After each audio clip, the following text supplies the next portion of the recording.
Muslim itu siapa sih, kata Nabi? Muslim itu orang yang salima, orang yang tetangganya, kanan kirinya, temennya, saudaranya selamat dari gangguan mulutnya dan gangguan tangannya. Itu baru Muslim.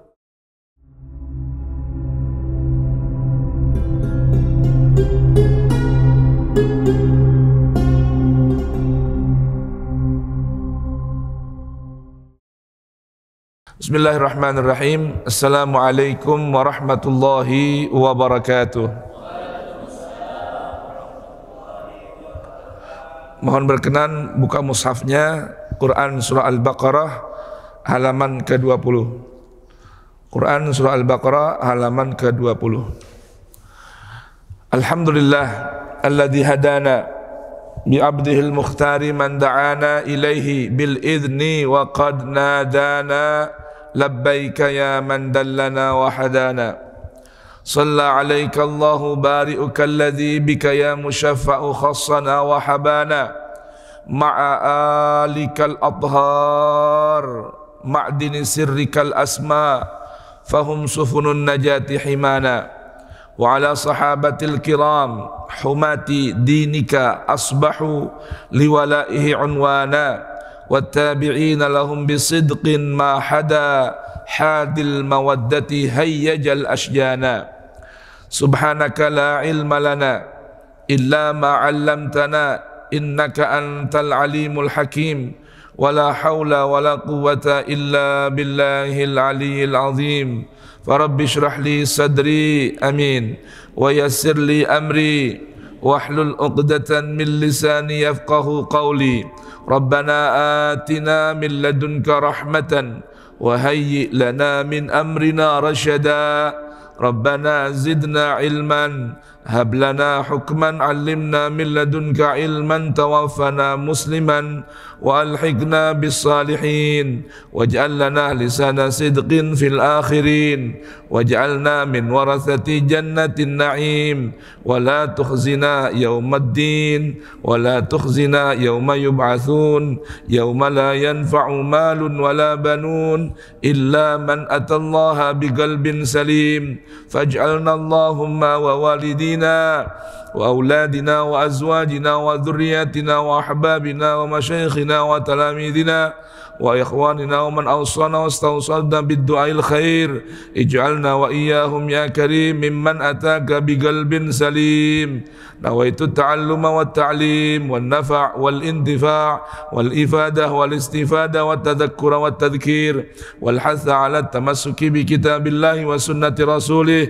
والدعاء إلى الهدى والدلالة إلى الخير ابتغاء وجه الله ورضاه وقربه وثوابه اللهم يا من مقاليد الأمور كلها بيده وإليه يرجع الأمر كله يا فتاح يا عليم افتح لنا فتحا قريبا يا فتاح يا عليم يا فتاح يا عليم اللهم أغننا بالعلم وزينا بالحلم وأكرمنا بالتقوى وجملنا بالعافية اللهم ارزقنا فهم النبيين وحفظ المرسلين وإلهام الملائكة المقربين برحمتك يا أرحم الراحمين ربي زدني علما ووسع لي في رزقي وبارك لي فيما رزقتني واجعلني محبوبا في قلوب عبادك وعزيزا في عيونهم واجعلني وجيها في الدنيا والآخرة ومن المقربين يا كثير النوال ويا حسن الفعال يا قائما بلا زوال يا مبدئا بلا مثال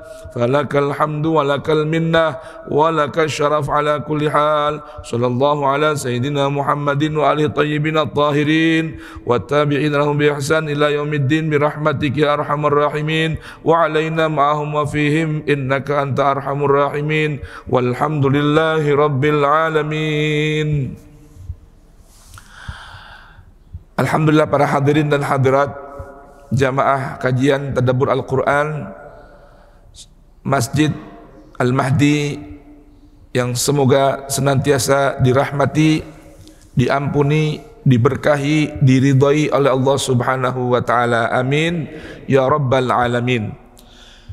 Wa nakhusu bidzikri guru kita bersama Al-Ustaz Al-Habib Ali bin Ahmad Al-Haddad Habibana Abu Bakar bin Abdurrahman bin Salih Al-Habsyi, Habibana Ahmad Taufik Al-Kaf, Duyuful Kiram, Habibana Ibrahim, Habaibna Ibrahim bin Ali Balfaqih, Umar bin Saleh Alewah, Abdullah bin Ahmad Bamasri, Al-Ustaz Al-Muqri, Ya'qub Saleh Alewah, Hafizakumullah wa mata'ana Allah bituli baqaihim fina fi khairin wa lutfin wa afiyah wa nafa'ana bihim amin ya rabbal alamin. Alhamdulillah pagi hari ini kita dikumpulkan oleh Allah tabaraka wa ta'ala menjadi tetamunya, dipilih oleh Allah ta'ala menjadi pecintanya yang siap duduk bersimpu di hadapan kalam-kalam sucinya.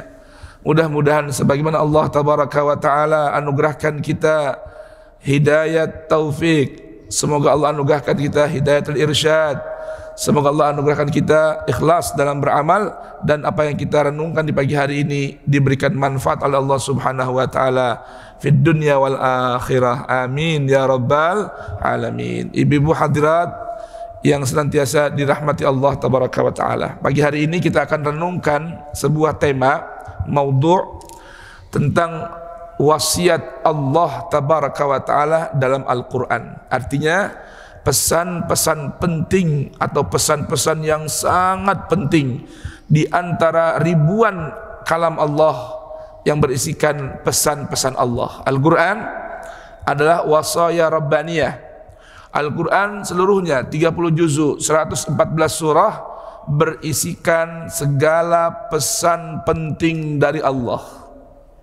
Dari sekian banyak pesan penting tersebut, Allah tabaraka wa ta'ala ulang-ulang kembali pesan-pesan penting yang disimpulkan dalam 11 ayat.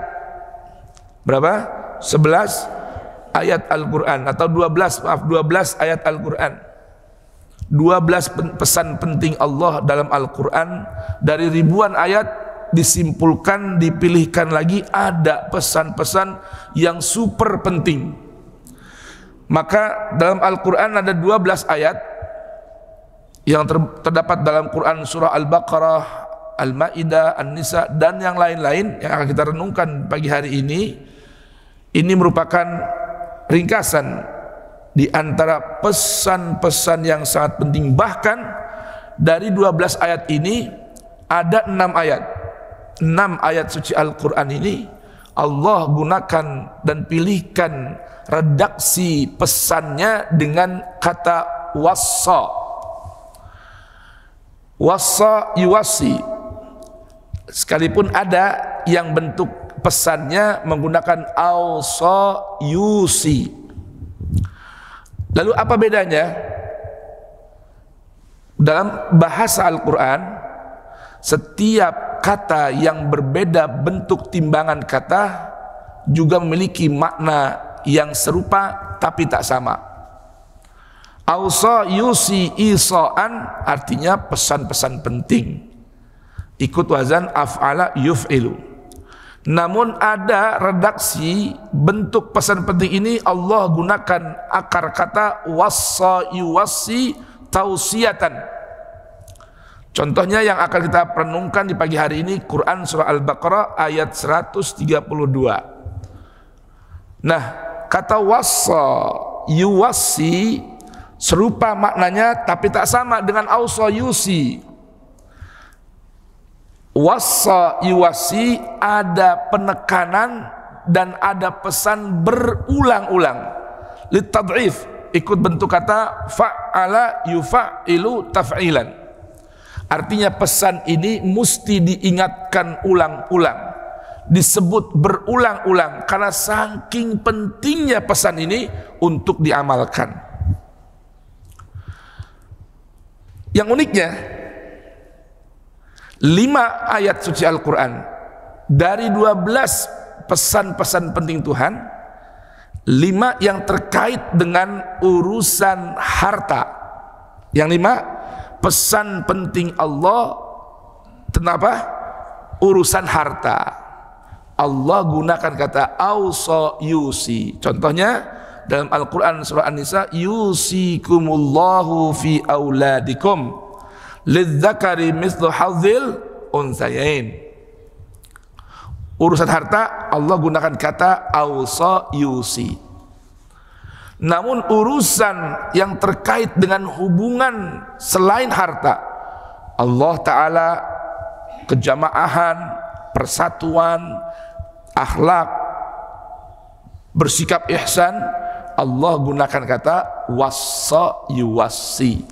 Contoh, ada ayat nanti di penghujung tema ini, ada ayat dalam Quran surat Al-Ahqaf ayat ke-15, Allah berfirman wa wassaynal insan biwalidayhi ihsanan. Allahu Akbar. Inilah indahnya kalam-kalam Allah, ayat-ayat suci Allah.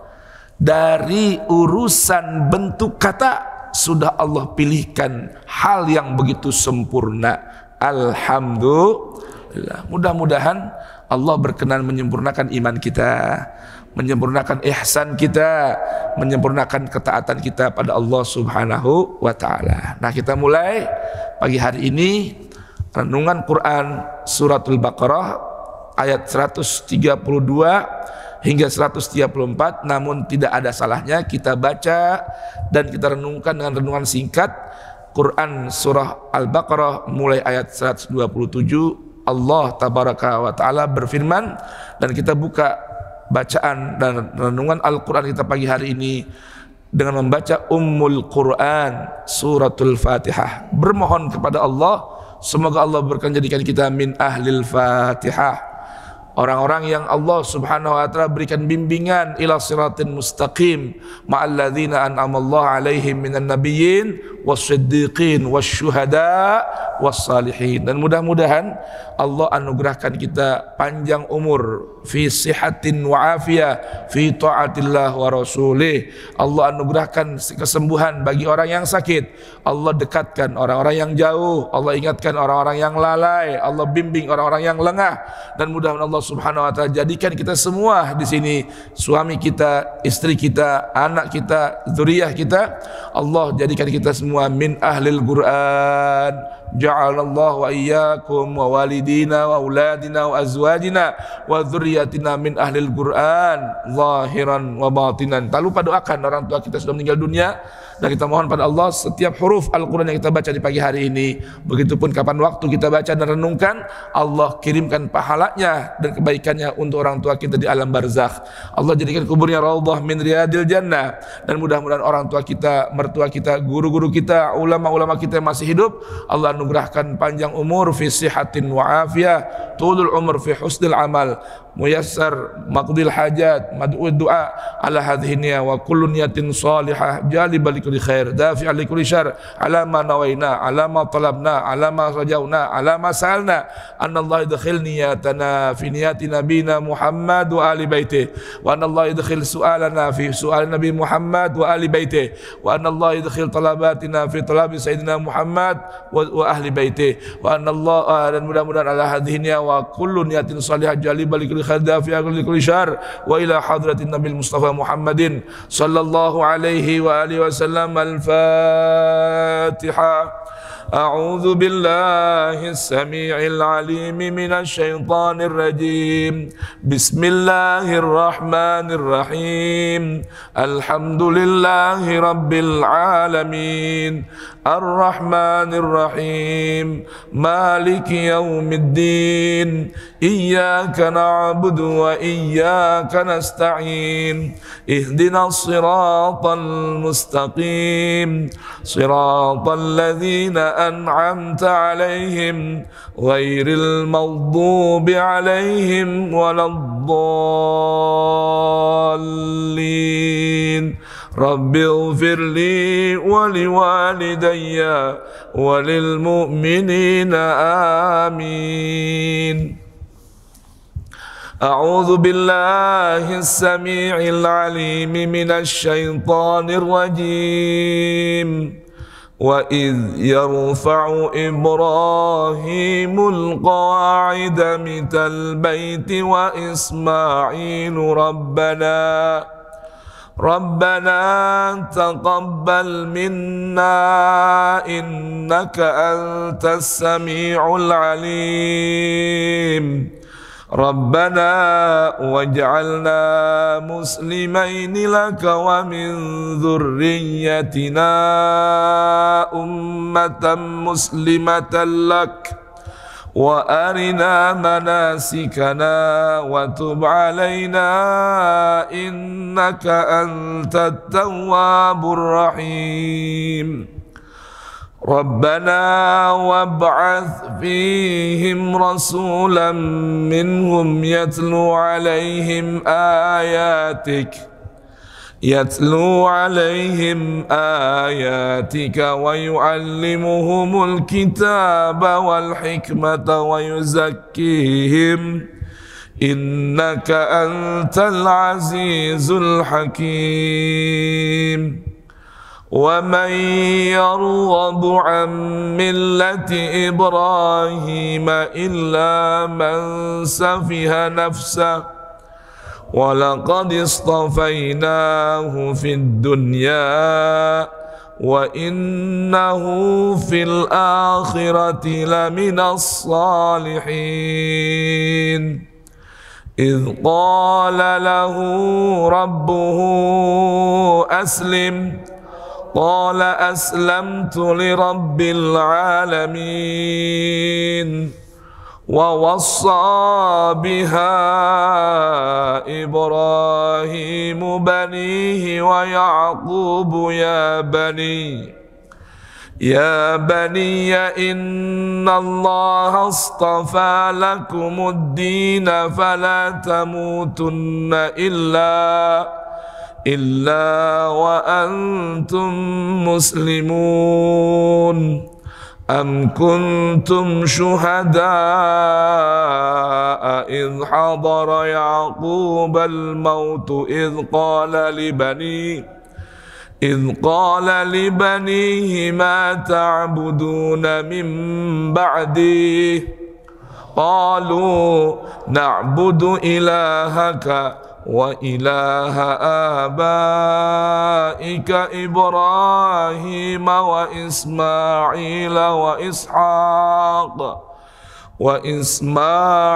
وإسحاق إلها واحدا ونحن له مسلمون تلك أمة قد خلت لها ما كسبت ولكم ما كسبتم ولا تسألون عما كانوا يعملون صدق الله العلي العظيم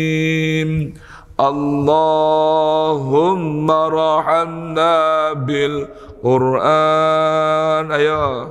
واجعله لنا إماما ونورا وهدى ورحمة اللهم ذكرنا منه ما نسينا وعلمنا منه ما جهلنا وارزقنا تلاوته آناء الليل وأطراف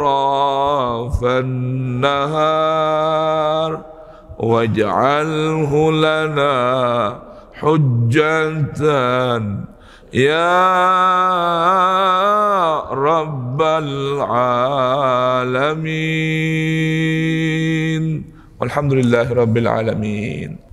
Pagi hari ini tema besar kita adalah tentang seputar wasiat, pesan penting Allah Tabaraka wa Ta'ala, yang urutannya pagi hari ini kita ambil dari Quran Suratul Baqarah, tentang pesan penting Ibrahim kepada anak keturunannya.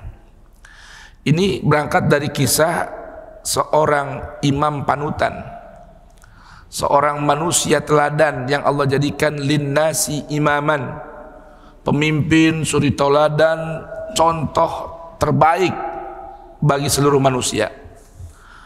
Artinya setiap orang diajarkan oleh Allah Tabaraka wa Ta'ala mencontoh, mentauladani seorang hamba pilihan Allah yang bernama Ibrahim. Dan tentunya Ibrahim ini tidak Allah jadikan sebuah tauladan yang nama baiknya abadi sepanjang masa, kecuali setelah melalui bermacam ujian yang Allah berikan. Dan Ibrahim ini memiliki keistimewaan menjalani, mengikuti bermacam tuntunan dan ujian Tuhan dengan begitu sempurna. Hal ini tergambar dalam ayat sebelumnya yang tentu kita tidak baca tadi pagi ini karena terlalu panjang. Di ayat 124 dari Quran Suratul Baqarah, Allah mengingatkan Nabi Muhammad sallallahu wasallam wa baraka alaih dimulai dengan firman Allah wa idh. Idh ini setiap ayat yang dimulai dengan kata idh menunjukkan tanbih, peringatan. Diingatkan oleh Allah Ta'ala untuk Rasul dan kita yang membaca ayat ini tentang hal-hal yang Allah sebutkan pada ayat tersebut. Contohnya di ayat 124 ini ketika Allah berfirman kepada Rasulnya Muhammad sallallahu wasallam wa baraka alaihi wa ashabih, apa kata Allah? Wa idh ibtala Ibrahima rabbuhu bikalimat fa'atammahunna. Ketika Ibrahim diuji oleh Tuhannya dengan bermacam perintah, tuntutan, larangan, ini kerjakan, itu tinggalkan. Lalu Ibrahim ini rupanya menjalani ujian dengan penuh ketekunan, disiplin, kesabaran, gigih, ulet, sehingga kata Allah Ta'ala fa'atammahunna. Ibrahim menjalani kalimat tersebut, tuntutan, perintah, larangan, dan lain sebagainya dengan begitu sempurna. Dengan begitu sempurna. Lalu Allah Subhanahu wa Ta'ala memberikan ganjaran kelulusan dari ujian yang Allah berikan dengan sebuah kedudukan yang begitu agung yang Allah dalam Al-Quran belum pernah sematkan pada seluruh hamba-hambanya, baik sebelum Ibrahim ataupun pasca Ibrahim. Dengan apa? Inni ja'iluka linnasi imaman. Ibrahim, mulai saat ini, ya mulai saat ini, aku jadikan dirimu Ibrahim bagi seluruh manusia, bukan hanya kelompok, bukan hanya keturunannya, tapi linnasi, bagi seluruh manusia aku jadikan dirimu sebagai imam. Allahu Akbar. Suri tauladan, panutan. Makanya Rasul sendiri dituntut oleh Allah, diwajibkan oleh Allah untuk mengikuti millah Ibrahim. Apa itu millah? Millah dalam secara bahasa dalam buku-buku terjemahan dia terjemahkan dengan kata agama. Sebetulnya bukan agamanya saja. Makna millah itu sepak terjang, ya, dan perilaku seseorang dalam beragama. Itu namanya millah. Nanti kalau anda buka Quran surah An-Nahl, di akhir ayat sebelum habis ayat itu Allah berfirman kepada nabinya Rasulullah Muhammad sallallahu wasallam wa baraka alaih, inna auhayna ilaik, wahai Rasulku, sungguh kami telah wahyukan padamu. Apa yang wahyukan? Anittabi' millata Ibrahim. Wajib bagimu ikuti dengan penuh kejujuran, kesungguhan dan fokus. Apa yang diikuti? Millata Ibrahim. Millahnya Ibrahim ala nabina wa alaihi salah wassalam. Nah, Ibrahim ini kalau kita baca dalam Al-Quran kisah-kisahnya unik jemaah. Seorang Ibrahim ini memang sejak muda tergambar dalam Al-Quran seorang yang begitu kritis. Tidaklah ia bersikap tidaklah ia bertindak, tidaklah ia berkata kecuali sudah betul-betul melalui pemikiran dan ketetapan logika yang baik, yang benar. Anda kalau baca kisah Nabi Ibrahim yang banyak tersebar, Quran surah Maryam, Quran surah apa namanya, Al-Baqarah, Quran surah Ibrahim, sampai namanya Quran surah Ibrahim, surah Ibrahim, sampai segitunya. Kalau kita lihat, ini Ibrahim sosok seorang yang visioner. Apa itu Pak visioner? Orang yang bukan hanya bijak memilih berucap dan bertindak untuk hanya menghasilkan kebahagiaan, kenyamanan, kesenangan sesaat. Itu bukan orang yang visioner. Kalau visioner tuh berpikirnya jauh ke depan, bahkan melewati batasan ruang dan waktu. Itu orang yang visioner. Ini dalilnya mana? Lihat Al-Baqarah tadi 124. Ini Ibrahim nih, ketika Allah tabaraka wa ta'ala sedang bertajalli mengangkat kedudukan Ibrahim ke tempat yang begitu tinggi dengan firman-Nya, inni ja'iluka linnasi imama. Makanya Pak, di antara apa namanya, kondisi dan tempat atau waktu yang mustajab, di waktu seseorang sedang sangat bergembira dan bahagia, itu doa mustajab. Saya sedikit cerita ya Pak ya, cerita nih. Saya pernah dalam satu kondisi melihat guru saya Al-Walid Al-Habib Hasan bin Abdullah Syatiri dalam kondisi yang begitu bahagia. Haji mumpung nih, belajar dari Ibrahim nih.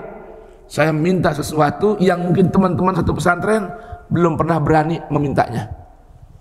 Jadi pada satu kondisi ini, Habib Hasan bin Abdullah Syatri, saya lihat lagi gembira sekali. Saya tanya Habib lagi senang hati? Iya. Lagi gembira? Iya. Ada apa emang? Ana mau minta doa Habib, mau lagi gembira gitu kan. Coba doain ya. Karena Habib lagi senang hati sekarang nih, Masya Allah nih, ya kan? Mabruk ya Habib, ya kan?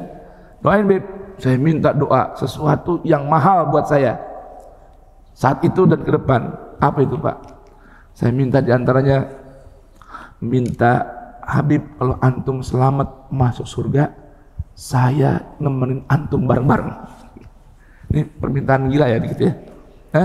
Ya belajar dari Ibrahim ini, ketika Allah sedang bertajalli, maka Ibrahim meminta satu permintaan yang di luar nalar. Nanti kita dengar ayatnya. Sama, saya gitu juga. Beb, doain aneh Beb. Aneh nemenin antum ke surga Beb. Habib, insya Allah ente sama aneh. Tuh, cakep tuh doanya, ya kan? Ada lagi, ada Beb, anak, bini, cucu, barang juga Beb. Ya kan? Belajar dari mana? Belajar dari Ibrahim nih. Ketika Allah sedang bertajalli dengan firman-Nya, inni ja'iluka linnasi imama. Apa kata Ibrahim? Wa min dzurriyyati. Tuhan, jangan aneh doang yang jadiin imam. Anak, cucu, cicit aneh jadiin imam. Coba tuh. Ini Ibrahim nih, orang yang visioner. Kata Allah Ta'ala, oke, deal. Syarat ada. Nah, gitu. Ini bedanya nih. Iya, tapi ada syaratnya. Apa? La yanalu ahdi az-zalimin. Permintaanmu Ibrahim, aku kabulkan. Aku pasti penuhi dengan syarat anak cucu yang kagak zolim, anak cucu yang ngikutin ente, anak cucu yang niru gaya ente dalam beragama. Itu yang aku jamin jadi pemimpin bagi seluruh manusia. Terbukti Ibrahim ini anak-anaknya, keturunannya Allah angkat menjadi para nabi, imam panutan bagi manusia, para rasul, sampai dijulukin Abul Anbiya, bapaknya para nabi. Anak kedua dari istri yang pertama bernama Ishak, istri yang kedua bernama Ismail. Ishak punya anak, Yakub nabi, Yusuf nabi, Bunyamin nabi, ada lagi keturunannya Musa nabi, Daud nabi, Sulaiman nabi, semua jadi orang top berkat doanya Ibrahim yang dia minta saat Allah sedang bertajalli. Allah sedang lagi senang-senangnya, dia minta doa itu. Tuh, kita belajar dari Nabi Ibrahim. Lihat ini, nanti lihat wasiat Ibrahim buat anak cucunya.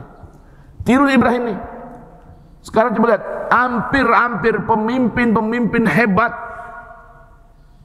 itu banyak dari keturunan Ibrahim. Hebat-hebat semua.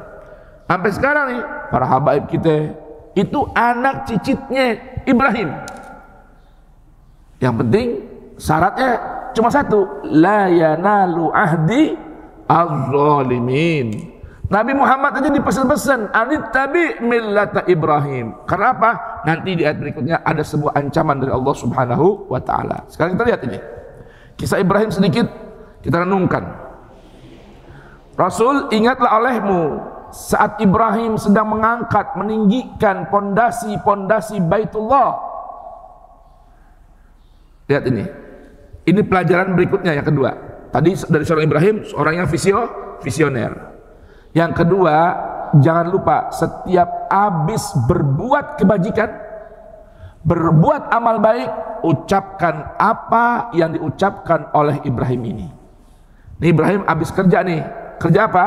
Membangun pondasi, ninggiin pondasi. Pondasi apa? Pondasi Ka'bah. Karena kalau nggak ditinggiin, nanti kalau ada hujan banjir, diangkat ditinggiin oleh Ibrahim pondasinya. Bersama siapa? Putranya yang bernama Ismail. Lalu dia berdoa, ini doanya. Dan ini mesti kita tiru nih. Kan juga Allah perintahkan kita, anittabi millata Ibrahim. Di antara sepak terjangnya cara dia beragama tuh, cara dia berurusan pada Tuhan, setiap habis berbuat, berdoa biar keterima amal perbuatan baiknya. Jelas ini? Dapat pelajaran lagi? Catat pelajaran yang kedua dari Ibrahim. Apa doanya? Rabbana taqabbal minna. Tuhan, tolong Engkau berkenan menerima apa yang sudah kami persembahkan ini. Tuhan, tolong terima Tuhan apa yang kami persembahkan ini Tuhan. Innaka, sungguh Engkau Tuhan, anta, iya Engkau Tuhan, Sami' as-Sami', maha mendengar permintaan hambanya. Allah saking mendengarnya, apapun yang bergerak di atas permukaan langit dan bumi semua terdengar oleh Allah. Bagaimana dengan permohonan kita kepada Allah?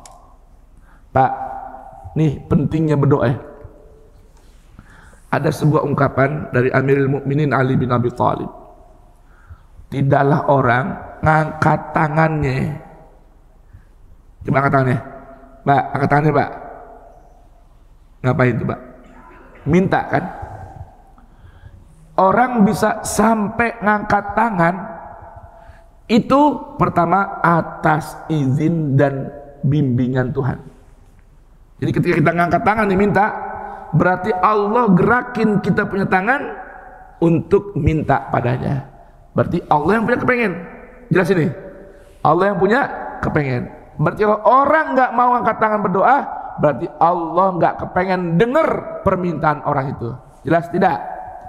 Jelas tidak ini Ibu? Jadi kalau orang sampai bisa ngangkat tangan, saya mau tanya nih, yang namanya bisa ngangkat tangan tanpa izin Allah bisa nggak?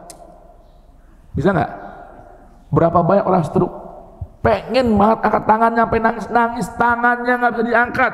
Maka seorang yang bisa ngangkat tangannya untuk berdoa kepada Allah, memang itu kepengenan Allah terhadap kita. Itu yang pertama perlu pahami. Makanya mintanya taqabbal minna innaka antas sami'. Yang kedua, ya, dan tidaklah seorang hamba mengeluarkan permohonan, ucapan permohonan kepada Tuhan kecuali atas izin dan keinginan Tuhan. 2. Yang ketiga, dan tidaklah Allah perdengarkan permintaan hambanya kecuali Allah ingin menerima permohonannya. Jelas tidak? Jelas tidak nih? Jadi jangan malas-malas berdoa ya. Walaupun cuman sekedar Allahumma lalu minta permintaannya. Pak, saya punya guru namanya Kiai Ihya Ulumuddin di Malang. Beliau ngajarin Pak sama kita nih santri-santrinya, sampai pengen apapun nih ya, nggak bisa doa panjang-panjang, cukup ngucap Allahumma pengen ini, Allahumma pengen itu. Contoh nih, misal kita kepengen punya HP, ya Allah ada HP itu, kita belum ada uang, angkat tangan, ucapin ucapan sesingkat-singkatnya, Allahumma saya pengen itu HP. Lihat motor teman baru nih, pengen punya, Allahumma pengen motor. Begitu nih, tutup dengan salawat buat Nabi dan keluarganya, insya Allah pasti diijabah. Tuh. Bi, pengen apa Bi? Ucap Allahumma pengen. Karena Allah maha mendengar, Al-Alimu, Allah maha mengetahui apa yang belum berlaku pada kita, apa yang sedang terjadi, dan apa yang akan nanti datang kemudian. Itu Al-Alimu. Ilmunya Allah sabiqun, ilmunya Allah azaliyun. Ilmunya Allah itu sebelum, sedang, dan akan Allah maha tahu. Maka di sini ada sebuah pesan penting. Kalau kita minta sesuatu, khususnya yang bersifat hissiyah, yang bersifat indra tampak melalui indra pandangan kita, kok tidak ada wujudnya seperti yang kita inginkan, jangan bersedih. Bahkan kalau para arifin, orang-orang yang dekat sama Allah Ta'ala, gembira hati dia.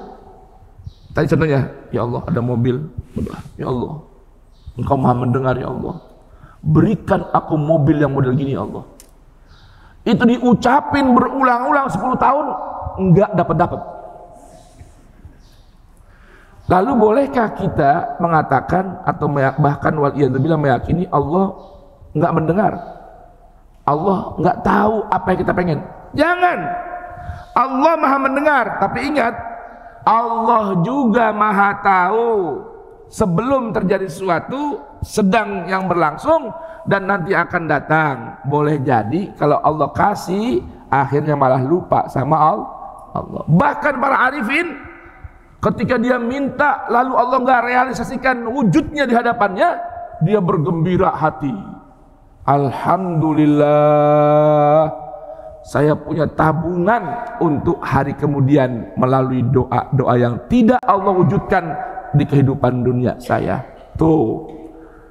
Bahkan disebutkan Pak, ketika nanti di hari kemudian ada orang kebingungan ngelihat banyaknya balasan kebaikan dari Allah. Dia tanya, ya Rabb, anna lihada, dari mana ini adanya barang? Begitu banyaknya balasan dilihat, padahal dia tahu, sadar gak punya amal segitu banyak. Balasan Allah wujudkan di hari nanti begitu banyak. Kata Allah, itu dari permintaanmu kepadaku dan sangka baikmu terhadapku, minta banyak hal namun engkau sabar dan aku tidak wujudkan di kehidupan dunia. Ini balasannya di akhirat. Masya Allah. Kira-kira kalau tahu begitu, kepengen nggak dikabulin di dunia? Kepengen nggak? Assalamualaikum. Kepengen nggak dikabulin di dunia? Jangan juga. Nah, hidup di dunia kita. Maksudnya pesan ini, banyak-banyaklah berdoa, minta apa saja kepada Allah yang maha mendengar dan Allah yang maha mengetahui. Kenapa Allah mewujudkan permintaan kita bukan seukuran keinginan kita, tapi seukuran keperluan kita. Jelas ini? Nah, dapat lagi kan belajar dari Ibrahim? Dapat lagi. Ibrahim tuh, Ibrahim banyak banget ilmunya. Ibrahim lagi. Kemudian Ibrahim dan Ismail berdoa, Rabbana waj'alna muslimaini lak. Tuhan, tolong jadikan kami berdua. Ya berdua, saya sama anak saya Ismail nih. Apa mintanya? Jadikan orang muslimaini, dua orang muslim sejati. Laka, terhadapmu. Apa maknanya Pak? Artinya definisinya orang muslim sejati itu adalah orang yang siap dengan betul, dengan penuh kesungguhan memasrahkan jiwa dan raganya kepada Allah. Itulah seorang muslim. Oh, jadi muslim bukan orang yang berKTP Islam, bukan hanya itu. Itu namanya pengakuan sebagai seorang muslim. Tapi sejatinya seorang muslim itu orang yang siap pasrah bongkoan, kalau kata orang Jawa, menyerahkan seluruh jiwa dan raganya, akal, hati dan pikirannya hanya kepada Allah. Apa yang Allah suruh ikut, apa yang Allah larang jauhin. Itu namanya orang muslim sejati. Bahkan lihat Nabi itu, Rasul kita Muhammad, suri teladan kita, baginda Nabi, memberikan definisi muslim dengan definisi sebutan hal yang begitu agung. Coba dengarkan Pak. Kata baginda Rasul, al-muslimu man saliman nasu min lisanihi wa yadihi. Muslim itu siapa sih kata Nabi? Muslim itu orang yang salima, orang yang tetangganya, kanan kirinya, temennya, saudaranya selamat dari gangguan mulutnya dan gangguan tangannya. Itu baru muslim. Kalau ada orang lain selamat dari gangguan mulut kita, mulut kita nggak ganggu dia, mulut kita nggak nyakitin dia, nah itulah kita disebut sebagai seorang muslim oleh Nabi kita Muhammad sallallahu alaihi wasallam. Jelas ini? Baik. Bahkan Ibrahim berdoa, wa min dzurriyyatina ummatan muslimah. Jangan cuma kami berdua Rasul, tapi jadikan anak keturunan kami sebagai ummatan muslimah, sekelompok manusia yang berpasrah diri kepadamu. Wa arina manasikana. Tuhan, tolong don liatin sama kita bagaimana cara kami beribadah yang baik. Wa tub alaina, dan terimalah taubat kami. Innaka, sesungguhnya engkau, antat tawwabur rahim, maha penerima taubat juga maha penyayang. Alhamdulillah. Berikutnya ada doanya lagi nih Bapak Ibu sekalian. Ini doa ayat 127 hingga 129 sebisanya dibaca Pak. Banyak-banyakin angkat tangan doa ini Pak. Kenapa? Ini pelajaran penting supaya kita minta kepada Allah dan belajar supaya kita nggak hanya jadi orang yang egois, orang yang hanya mikirkan diri sendiri. Jangan.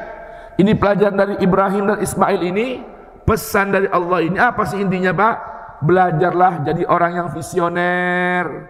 Sampai urusan kebaikan jangan hanya terbatas untuk kita, namun juga untuk anak dan cucu kita.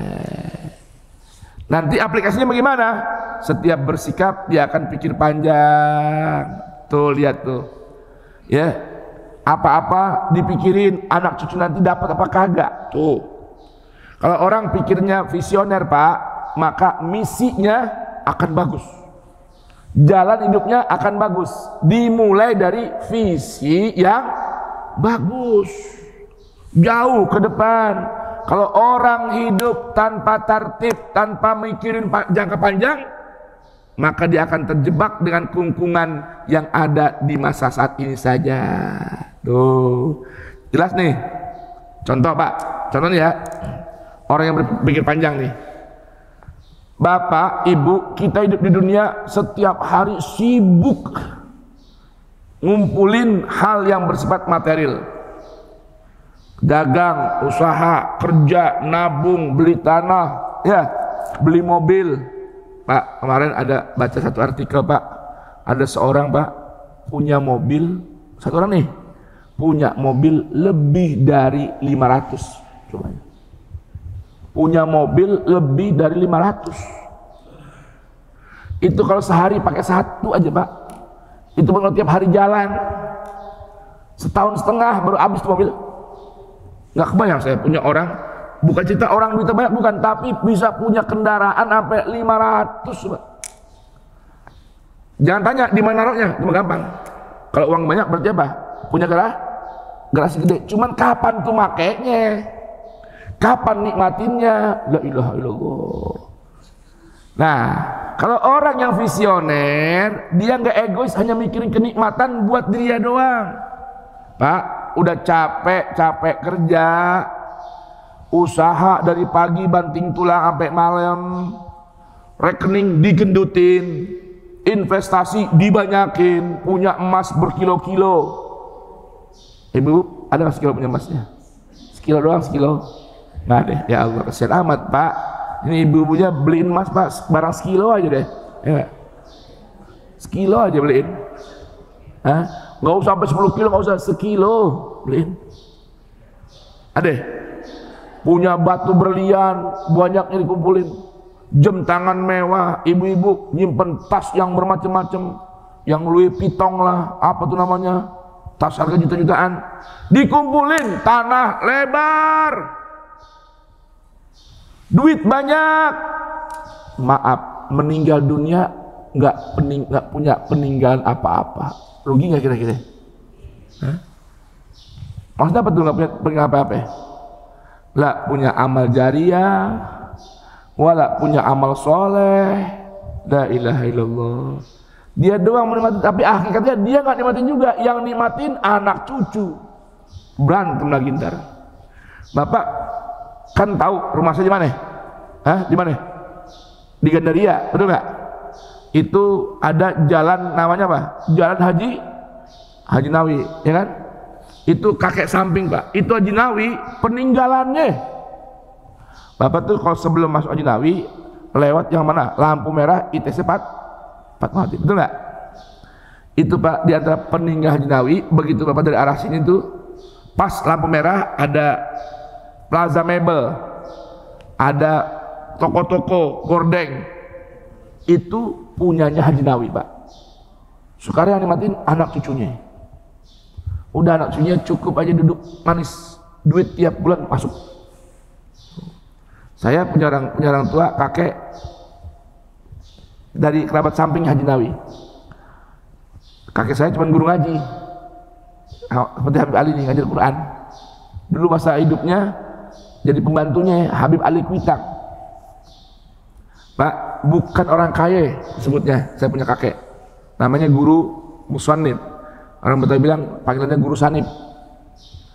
Itu Pak, sekarang nih di antara peninggalannya yang masih terlihat Pak, yang cucu-cucunya nggak nikmatin secara material, ada 5 wakaf tanah masjid Pak.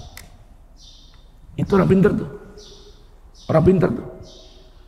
Saya sampai sekarang merasa masih dapat bagian peninggalan finansialnya juga. Artinya saya sekolah, anak saya punya anak Pak, sekarang udah punya cucu Pak, udah punya cucu. Jujur aja, saya ngerasa makan masih dari kakek saya. Kenapa? Saya punya rumah nggak beli, orang tua saya punya rumah nggak beli, bahkan orang tua saya rumahnya dibangun sama kakek saya, dan saya nempatin itu rumah juga. Anak saya ngerasain tempatin rumah itu juga. Tuh coba tuh peninggalan kakek. Tapi walaupun nggak banyak ya, paling cuma 100-200 meter lah ya. Tapi si kakek lebih hebat lagi, anak cucu ngerasain dapat rumah, dianya punya 5 tempat tanah luas buat masjid jame. Itu apa tuh? Orang pintar tuh Pak. Kita jangan capek kerja, banting tulang, nggak bawa apa-apa ke akhirat. Di Mekah ada seorang ulama, Said Muhammad bin Ali al-Maliki, pengusaha, orang kaya. Pak, mau meninggal dunia, 2/3 bandanya diwakafkan di jalan Allah Ta'ala. Tuh, punya ruko, punya apartemen, punya bangunan, rumah, sewa. 2/3-nya dia bikin wasiat, dia bikin akta notaris. 2/3 saya wakafkan di jalan Allah buat para pelajar, para santri. 1/3 buat anak istri. Kalau kita gimana kira-kira? Pikir-pikir gak? Hah? Berani gak Pak kira-kira? Berani gak? 2/3-nya diwakafkan, 1/3 buat anak bini. Ibu mau gak kira-kira? Hah? Pertanyaannya, ada gak bandanya segitu? Betul gak? Kan begitu ya? Jangan kalau beraninya, bukan ada kagaknya itu. Kedua, kita nggak tahu kapan meninggalnya, bila pun itu ada.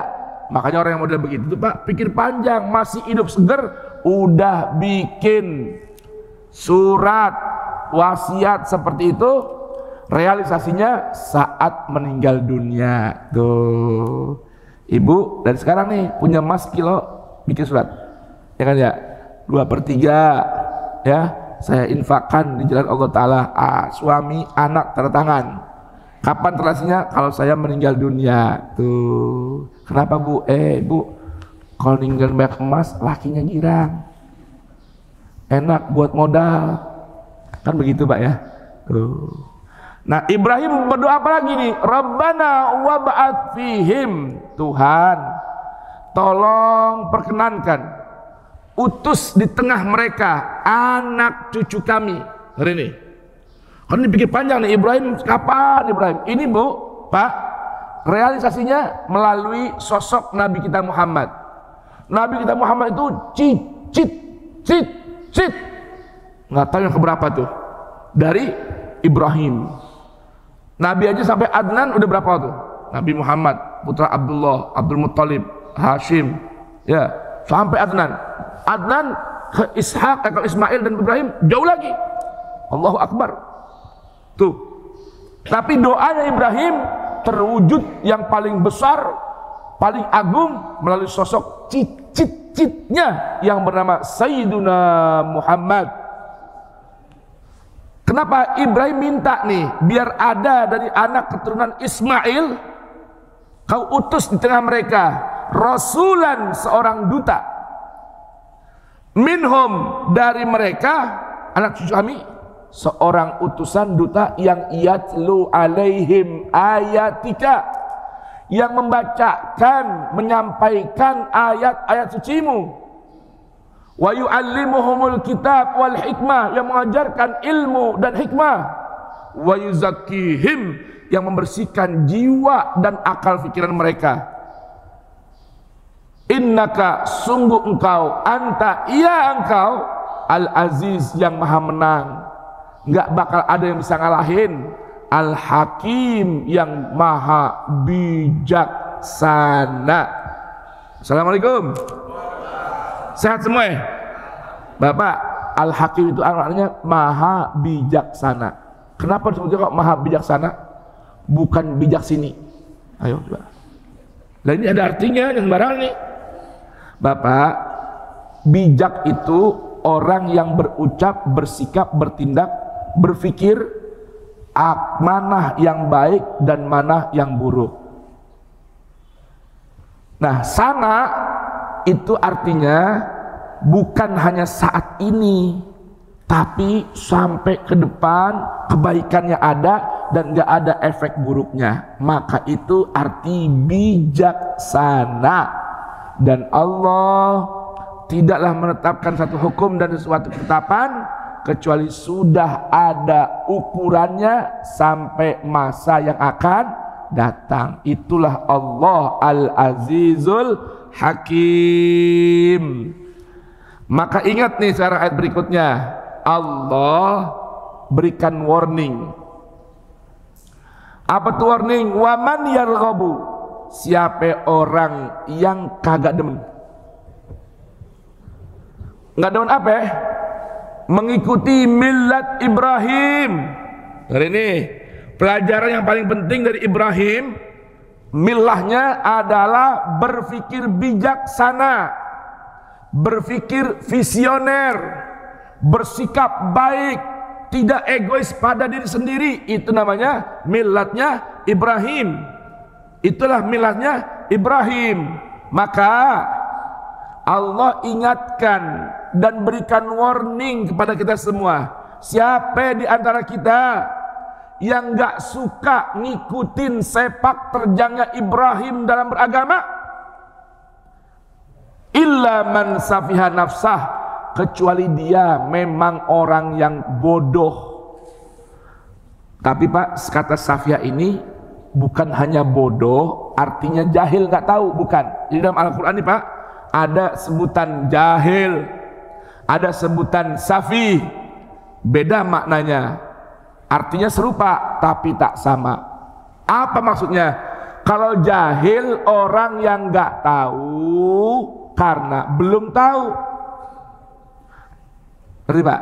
Orang jahil itu orang yang tidak tahu sesuatu karena belum tahu, belum ada info yang sampai kepadanya, belum ada maklumat yang diajarkan padanya. Itu namanya orang yang jahil.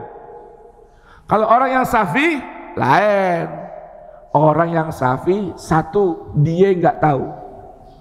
Itu ya, nggak tahu sesuatu, dan juga nggak mau tahu tentang sesuatu, tapi sok tahu terhadap sesuatu. Jelas ini Pak?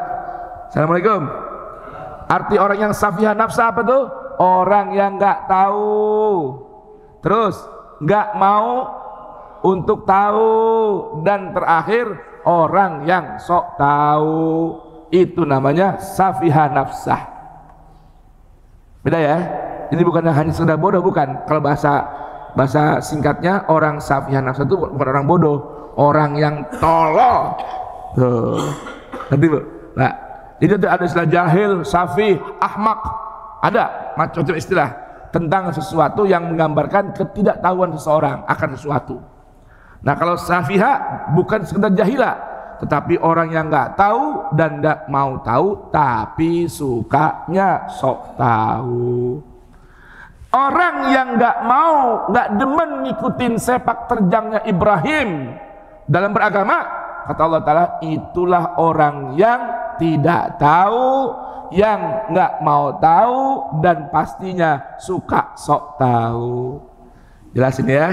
Baik. Lain hal dengan Ibrahim, kata Allah. Ini makanya kata Allah bilang, waman yarghabu an millat Ibrahima illa man safiha nafsah.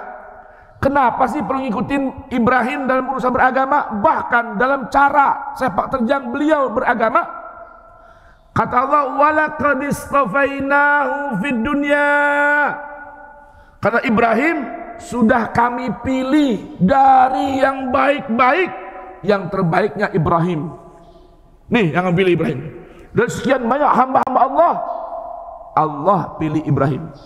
Kenapa? Lihat nanti. Kenapa kalau Allah pilih Ibrahim?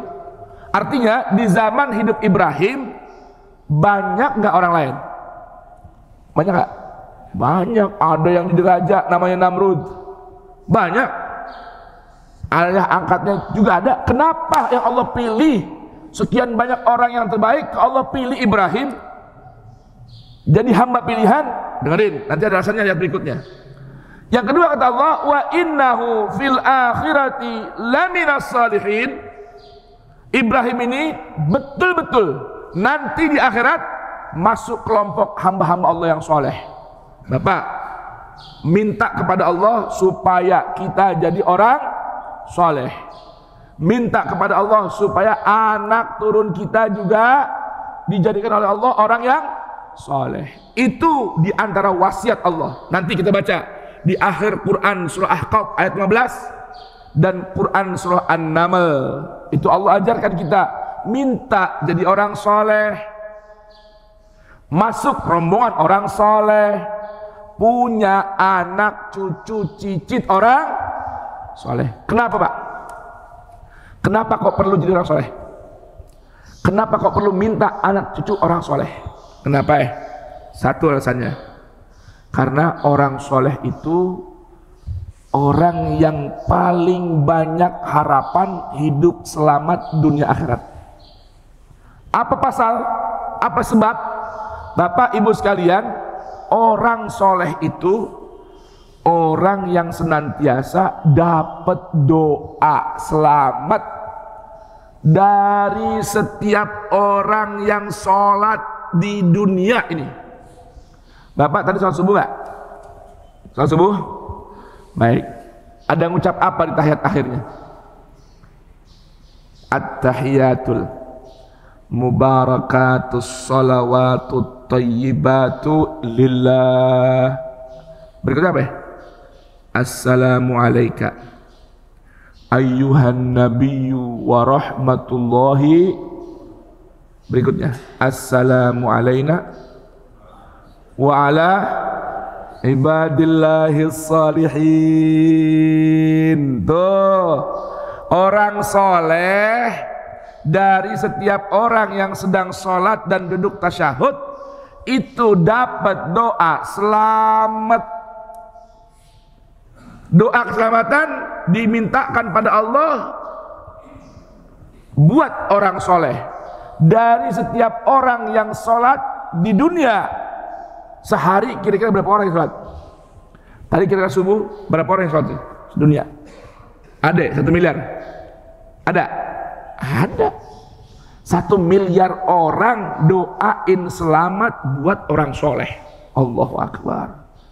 Lah kok kitanya nggak pernah minta kepada Allah biar jadi orang soleh? Nah bagaimana coba? Minta biar masuk jadi rombongan orang soleh, agar dapat doa selamat dari seluruh manusia yang beriman kepada Allah dan melakukan sholat. Makanya Allah jamin Ibrahim nih, wa innahu fil akhirati laminas sholihin. Bapak terfokus kepada Ibrahim. Nabi Ibrahim ini Pak, setiap orang yang sholat mesti doain Nabi Ibrahim. Coba tuh, dahsyat nih Nabi Ibrahim Pak, betul gak? Setiap orang yang sholat sedunia sampai akhir zaman nanti semua doain Nabi Ibrahim, bahkan keluarganya didoain. Allahumma salli ala Muhammad wa ali Muhammad kama sallaita ala Ibrahim wa ali Ibrahim wa barik ala Muhammad wa ali Muhammad kama barakta ala Ibrahim wa ali Ibrahim. 2 orang nih yang namanya selalu didoakan, Nabi Muhammad dan Nabi Ibrahim. Saya mau tanya, ada nggak orang doain nabi-nabi yang lain? Ada nggak? Nggak ada. Makanya Allah nggak salah perintah buat nabinya, Muhammad Rasulku, kamu ikutin benar-benar sepak terjangnya Ibrahim. Pasti kau akan dapatkan apa yang aku berikan pada Ibrahim. Ini buktinya. Dapat doa Nabi Muhammad, cicitnya Ibrahim, kakeknya yang bernama Ibrahim pun nggak ketinggalan dapat doa dari setiap manusia yang sholat dan bersolawat kepada Nabi Muhammad. Allahumma salli ala Muhammad wa ali Muhammad. Jadi gimana? Mau nggak jadi orang soleh? Mau nggak jadi orang soleh? Nah, ntar kita doa ya. Nanti ada pelajaran doanya biar minta jadi orang soleh. Di mana? Dari Quran. Surat apa? Surat apa? Nanti di pertemuan berikut aja ya. Jangan sekarang. Insya Allah di Sabtu ketiga saya ngisi lagi. Nanti kita lihat tuh doanya orang-orang soleh, doanya para nabi ketika dia minta jadi orang soleh. Baik. Nah, kenapa Ibrahim dipilih? Ini rahasianya nih. Sampai Allah pilih Ibrahim. Ini rahasianya nih. Apa itu? Idqala lahu rabbuhu aslim. Sampai Nabi diingetin, Rasul ingat nih, lihat Ibrahim nih, ketika Allah Tuhannya Ibrahim ini berkata kepada Ibrahim, aslim, Ibrahim, pasrahkan dirimu padaku, pasrahkan jiwa ragamu untukku, tunduk, patuh, pasrah, jangan tanya-tanya. Udah, arti aslim itu nyerah, serahkan, nyerah aja deh. Akal, pikiranmu, hatimu serahkan untukku, serahkan padaku. Lihat tuh, apa jawab Ibrahim? Apa jawab Ibrahim? Ibrahim menjawab, aslamtu li rabbil alamin.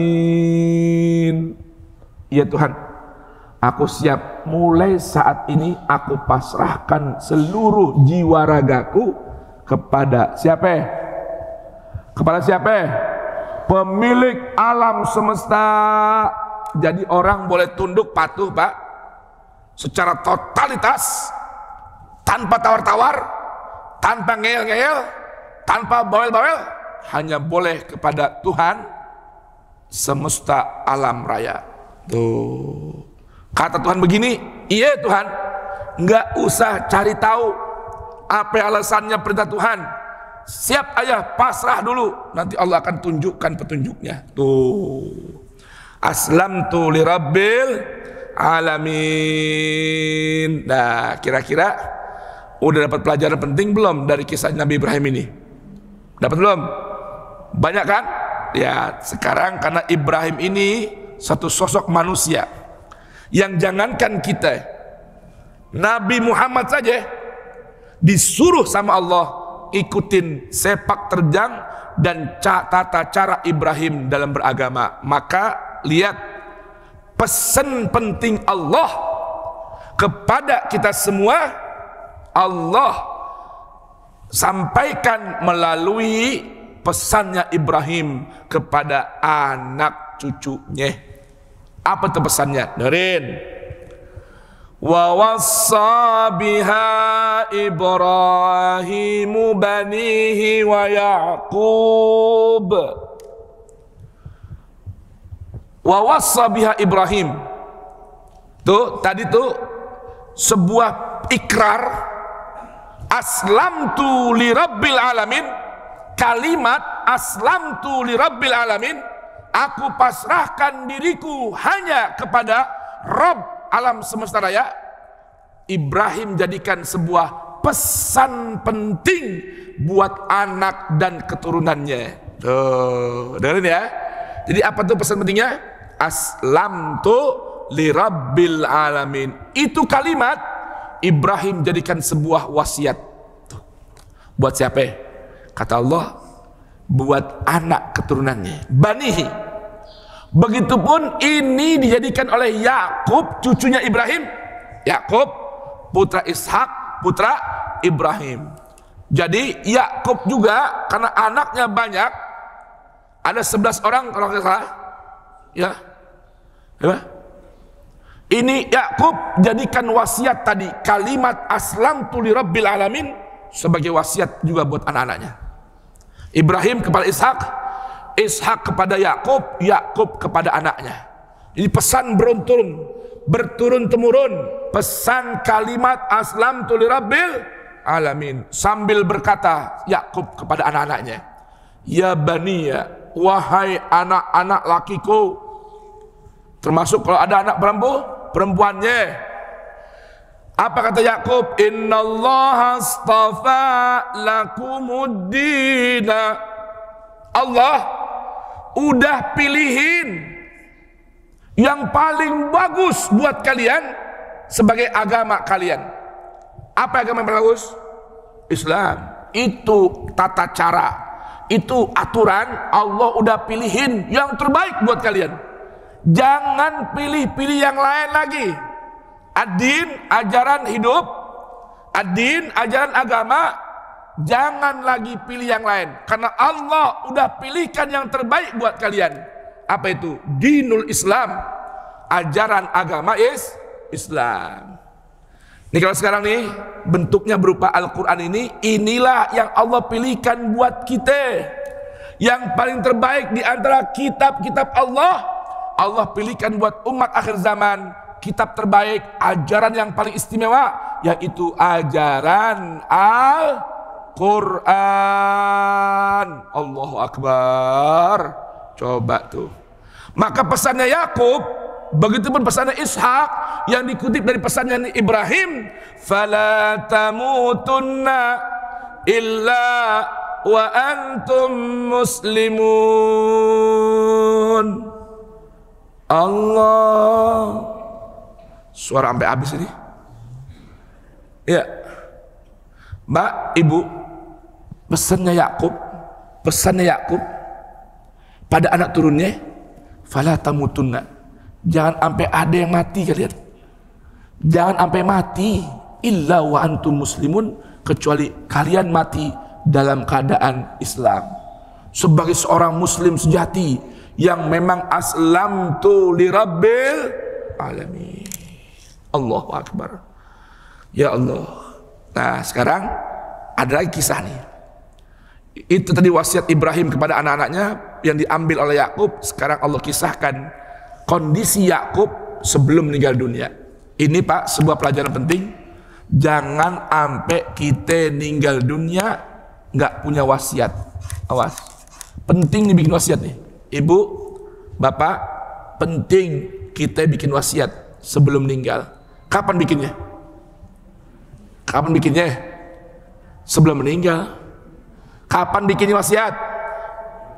Kapan bikinnya? Kapan nulisnya? Sebelum? Pertanyaannya, tahu nggak kapan meninggal? Jadi kalau ditanya, kapan perintah nulis wasiat? Hah? Ya, salah dong. Kan saya tanya, kapan nulisnya sebelum? Kapan kita tahu meninggal? Nah, itu dia. Artinya, pesannya kalau ada pertanyaan kapan kita wajib nulis wasiat, mulai dengar ayat ini sudah masuk waktunya kita wajib bikin. Itu maksudnya. Kenapa? Karena kita nggak tahu kapan meninggal. Kan begitu.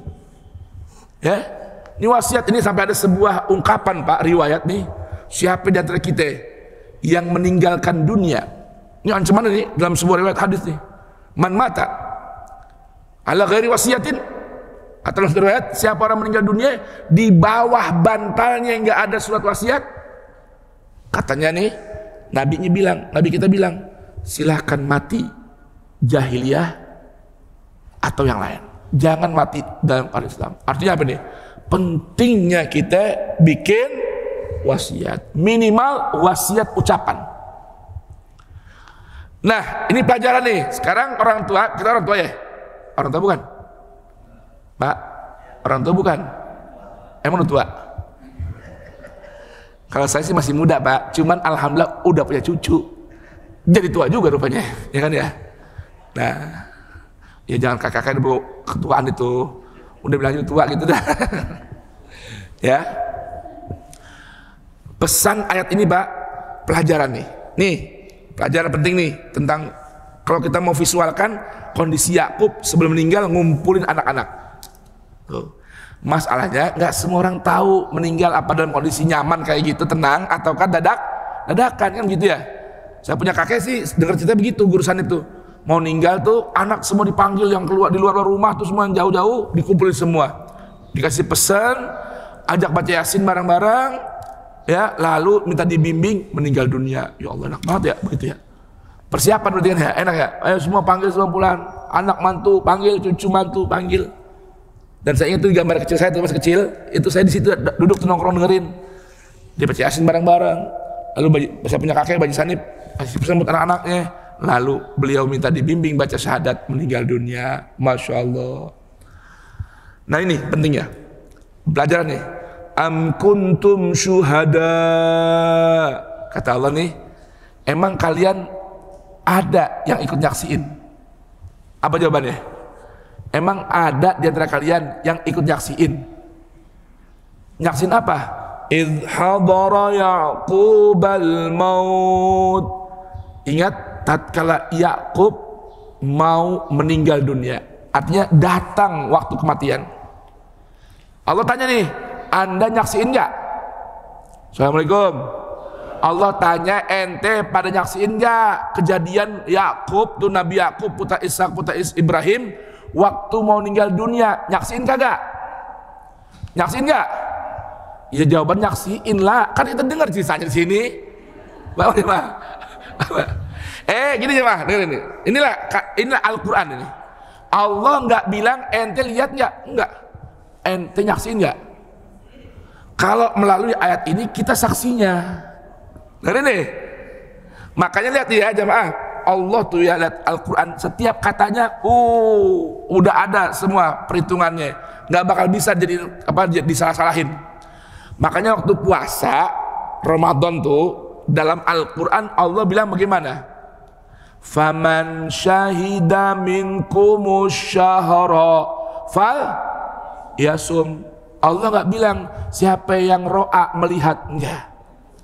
Allah bilang siapa yang nyaksiin. Nyaksiin itu nggak mesti pakai mata, tapi dengan ini ada data yang kita baca, ada kisah nyata yang kita baca, itu pun masuk bahagian dari saksi. Saya mau tanya sekarang Pak, saya mau tanya, ketika kita ada orang masuk Islam atau kita mengucap 2 kalimat syahadat, saya mau tanya, ketika kita bilang asyhadu an la ilaha illallah, aku bersaksi bahwa tidak ada Tuhan selain Allah.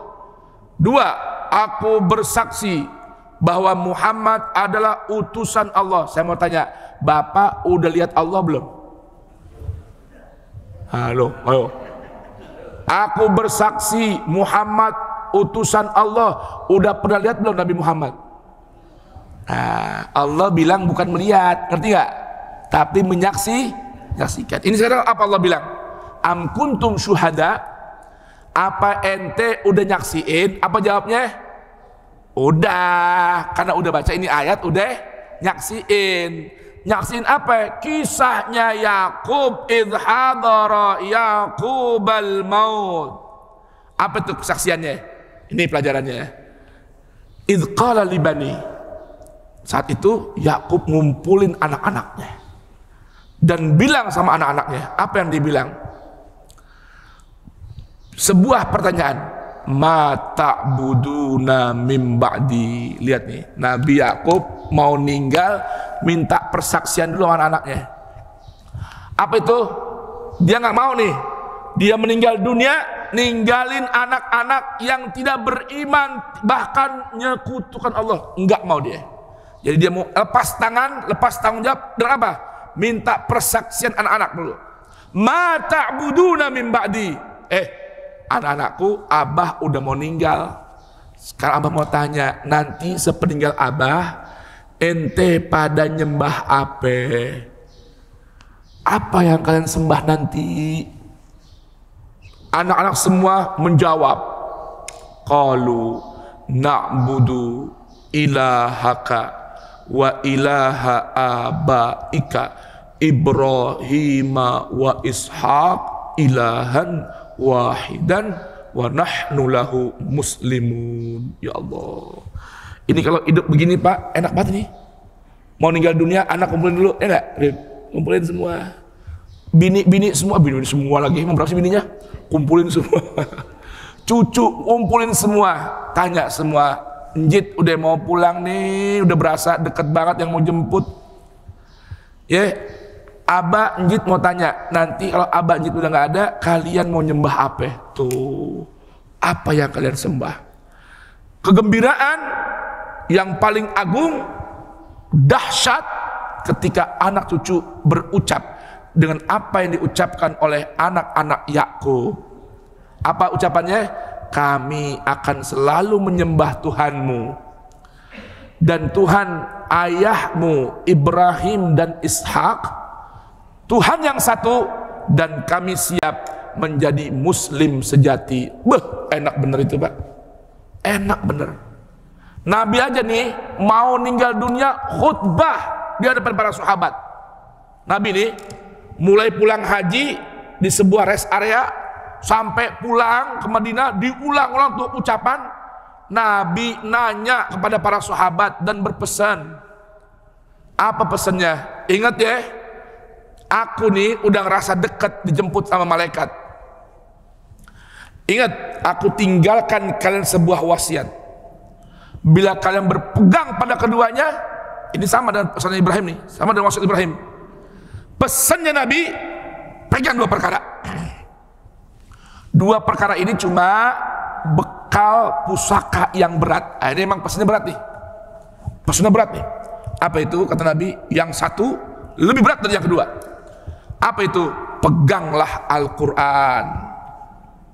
Pegang bener nih Al-Quran. Jangan sampai lepas Quran. Itu pesan Nabi itu. Wa inni tarikun fikumus sakalain. Bahkan Nabi jamin kalau pegang nih dua, yang pertama yang paling berat, pegang sebuah tali penghubung antara kita dan Allah bernama Al-Quran, lan tadillu ba'di abada. Kalian gak akan tersesat jalan selama-lamanya sepeninggal aku. Yang pertama kitabullah, hablullah mamdudun minas sama'i ilal ard. Quran bu, Pak, Quran Pak, pegang Qurannya, pegang, jangan sampai lepas. Tuh. Yang kedua, wa itrati ahlu baiti, anak keturunanku dari ahlul baitku. Pak, itrah itu cicit cucu Nabi, dengan catatan anak cucu tidak bisa disebut dengan itrah kecuali orang yang berpegang kepada Quran. Nah, jelas nih cicit Nabi nih, Abi Bakar, Abi Ibrahim, tuh ini itrah dzurriyyah Nabi nih, Abi Ahmad. Cucu ini dzurriyyah namanya, tapi dzurriyyah dari ahlul bait. Kalau yang berpegang kepada pesan yang pertama namanya Quran, itu yang namanya itrah. Itrah itu Pak, sebuah ungkapan kata, gambarannya sebuah pohon besar. Nah, pertama akar nih, akar ya, akarnya apa ya? Yang ke dalam tanah. Batang utama yang gede, cabang, nanti ranting, daun. Pak, pohon yang namanya disebut itratus syajarah. Itrahnya sebuah pohon adalah batang pohon yang tegak lurus, yang melekat terikat dengan akar. Kalau yang namanya cabang-cabang itu bukan itrah. Itratus syajarah, batang pohon yang sejalan, sejajar, lurus dengan akar pohon. Itu namanya apa? Itratus syajarah. Wa itrati ahlu baiti, anak cucu yang sejalan dengan ajarannya ahlu baitku. Ahlu bait siapa? Anak cucu, mantu dan istri Nabi. Itu namanya ahlu baitin Nabi. Istri, anak, mantu, cucu. Itu namanya ahlul bait. Itrah, anak cucunya yang sejajar dengan ajarannya ahlul bait Nabi. Ahlul bait Nabi, istri Nabi, anak, mantu, cucu, itu orang yang berpegang dengan Al-Quran. Maka itrati ahlu baiti, anak cucu cicitku, keturunan yang seiring sejalan dengan ahlul bait dan Quran. Jelas tidak? Wa innahuma lan yaftariqa wa fi riwayatin lan yatafarraqa hatta yarida alayyal haud.